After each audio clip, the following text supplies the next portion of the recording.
Always look at a woman's background. Her relationship with her father will tell you her relationship with you and relationship with your kids. And this is something men really overlook. And I think they're a bit stuck in America because everybody is raised by single parent homes. It's quite difficult to find a woman that's got a good relationship with her father. But men and women who have good relationships with their father, it does something to their self-esteem and it does something to their marriage unit. When you grow up without access to your father or a disdain towards your father, which is even more dangerous, you raise your kids on how to disrespect men. You raise yourself how to live without them. And it trickles into your own kids. So when you grow up without respect for fathers, you generally have a lack of respect for men and male authority. There has to be some male authority in your homes. Has to be. Somebody has to say, no, it's too late. Get the kids back in the house.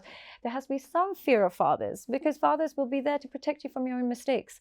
Mums give you unconditional love, but fathers, there needs to be consequences to your actions. Fathers should be the ones that execute that. Problem is we see that as toxic. We see that as abusive.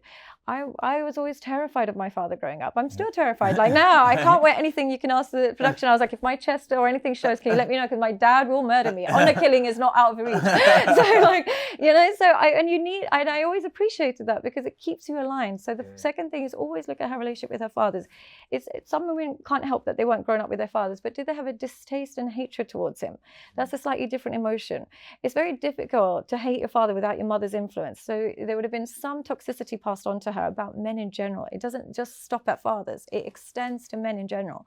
So if she really hates her father and you really hate your father, chances are you bond over that. You say, okay, me too, we both got these, but you'll create children that dislike their fathers. So really avoid people who have a disrespect for their household backgrounds, be it parents in general.